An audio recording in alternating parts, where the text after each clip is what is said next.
Kumusta? So, kung napapaisip ka kung bakit yung subject na Filipino ay hindi na lang tungkol sa pagme-memorize ng grammar, may sagot tayo dyan. Ngayon, sisilipin natin yung mismong blueprint na nagbago ng lahat, ang 1989 curriculum. Tara, alamin natin ang kwento sa likod ng modernong asignaturang Filipino. Ayan, yan mismo yung tanong na sasagutin natin. Kasi kung napapansin mo, di ba parang mas focus na ngayon sa kung paano gamitin yung wika sa totoong buhay, hindi lang sa kung ano yung tama o maling ayos ng salita. Well, tama yung napapansin mo. May malalim na dahilan yan at dito natin yan bubuklatin. Okay, simulan natin sa simula. Ang pagbabago ng 1989. Dito talaga nag-umpisa ang lahat. Kasi nung taon na yan, may isang malawakang reforma sa edukasyon na seryosong nagpabago sa takbo ng pagtuturo dito sa Pilipinas. Lalo na sa subject na Filipino. At ano ba yung nasa likod ng pagbabagong to? Well, ito yon. Ang Secondary Education Development Program o SEDP. Ang goal, medyo simple pakinggan pero napaka-ambisyoso. Ingat ang kalidad ng buong sistema ng edukasyon. At isa sa mga unang-unang binago nito, yung paraan ng pagtuturo ng Filipino. So, paano nga ba eksakto nila to binago? Isipin nyo na lang na yung bagong Filipino parang isang building na itinayo sa dalawang napakatibay na haligi. Hindi na siya nakatayo sa iisang pundasyon lang. At ito na nga yung dalawang haliging yun. Sa isang banda, nandyan yung paglinang ng kasanayan sa komunikasyon, yung practical na paggamit ng wika. Tapos sa kabila naman, yung pag-aaral ng panitikan para mas maintindihan natin yung kultura natin at para hasain yung pag-isip. Ganda ng balanse, no? Ngayon, doon sa ilalim ng komunikasyon, binigyan nila ng diin itong apat na makrong kasanayan. Hindi na lang puro basa at sulat, kasama na rin ang pakikinig at pagsasalita. Kasi ang goal, di ba, ay makabuo ng isang estudyanteng kumpleto ang kakayahan sa pakikipag-usap. Tapos, tingnan nyo naman yung ganda na pagkakaayos sa panitikan. Ang linaw-linaw ng journey, di ba? Nagsisimula sa mga simpleng pabula sa first year, tapos unti-unting lumalawak yung mundo niya. Papunta sa mga kwento sa rehiyon, tapos sa buong bansa, hanggang sa panitikan na ng buong mundo sa fourth year.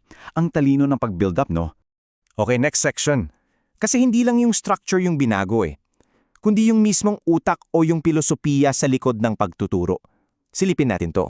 Pakinggan nyo to guys kasi ito yung isa sa pinakamahalagang konsepto, kasanayang komunikatibo.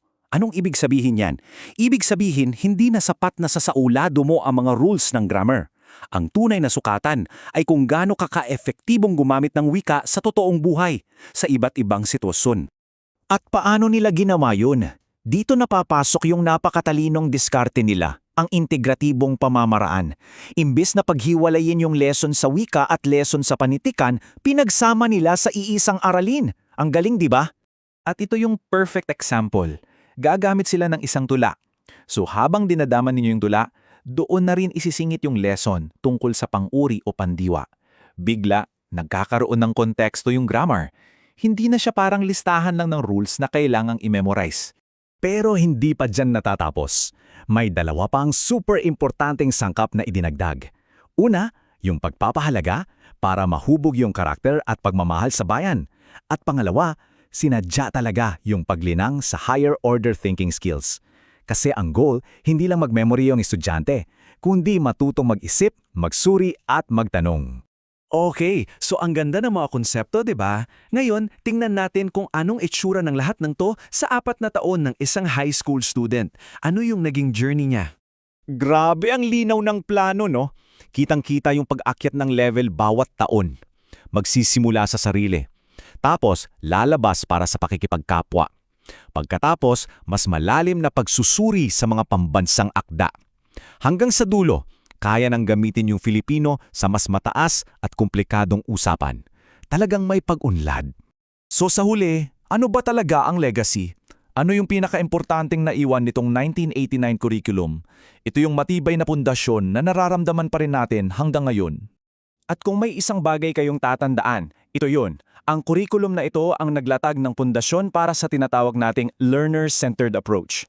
Yung sistema kung saan ang estudyante na ang sentro ng lahat. Ang focus, lumipat mula sa teacher, papunta sa mag-aaral.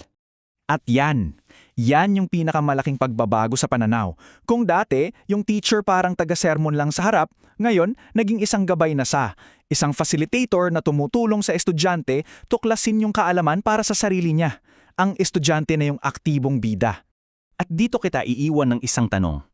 Inabutan mo man itong mismong kurikulum na to o yung mga mas bagong version nito? Paano sa tingin mo, hinubog ng ganitong paraan ng pag-aaral ng Pilipino yung pagkakakilanlan at pagkatao mo bilang isang Pilipino? Yan. Isang magandang tanong na baunin natin.